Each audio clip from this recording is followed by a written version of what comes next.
بسم الله الرحمن الرحیم. درنو عزتمندو مینوالو پښتنو ورونو سلامونه مې قبول کړئ. زه یم لال بادشاه بټ خیلوال او دا عمران زریاب زمونږ رور دی، زموږ ملګری دی.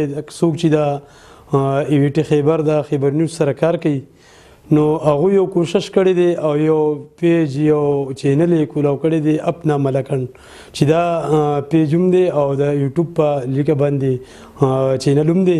نو په دې کې به تاسو ته ډېر ښه ویډیوګانې او انټرټینمنټ ډېر ښه پروګرامونه پیش کیږي او دغه سره دا پیج چې دی نو دا سره سبسکرایب کړئ او انشاءالله تاسو ته به ډېر ښه پروګرامونه پیش کړي. دا د عمران زریاب پیج دی او انشاءالله ښه ښکلي پروګرامونه به تاسو ته پیش کیږي. نو زه به تاسو ته اوس د یو غزل به راته ووایم د نور محمد مشال صاحب چې دا کرنل نور محمد مشال صاحب زموږ ډېر ښه قدرمند عزتمند ملګری دی او زموږ د بټخیلي د هغوی یو غزل دی، هغه به تاسو ته اوس پیش کړم. د هغې نه مخکې به زه تاسو ته د اجمل خټک بابا یو رباعي پیش کړم. نن زما د ګوګل زخم د لیدو دی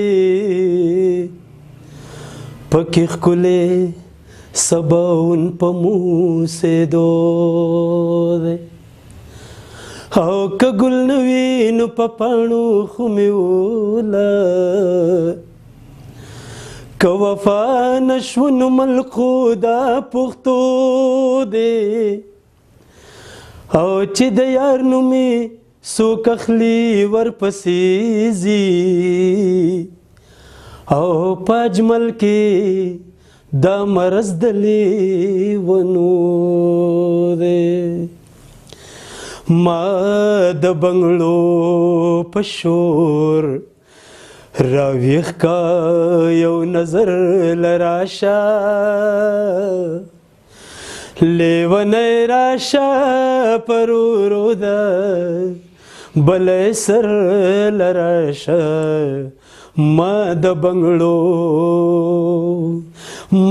بنګړو په شور راویښ کا یو نظر لراشه لیونی راشه پرورو ده بلی سر لراشه. ما د بنګړو آینه تا ستا د سترګو د زور څه ویلی شي آینه تا ستا د سترګو د زور څه ویلی شي آینه تا ستا د سترګو د زور څه ویلی شي. که نظرې کوي زما د زړه ګودر لراشه لیونی راشه او پرورو ده بلی سر لراشه. ما د بنګړو ما پتا کم د زندګۍ خواږه سود کړی نه دی ما پتا کم د زندګۍ خواږه سود کړی نه دی ما پتا کم د زندګۍ خواږه سود کړی نه دی.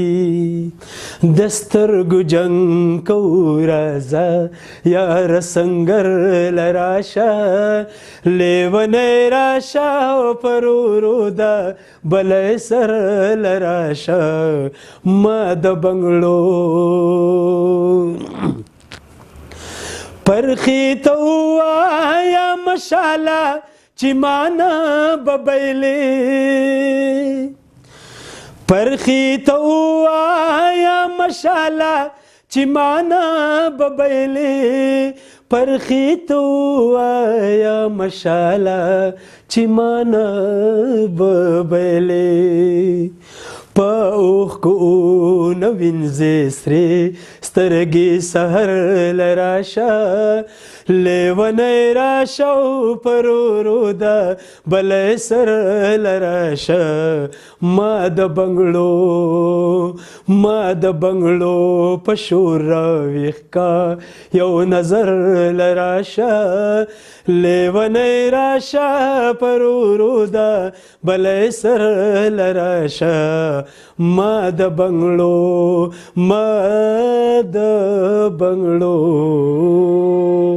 سلام جی.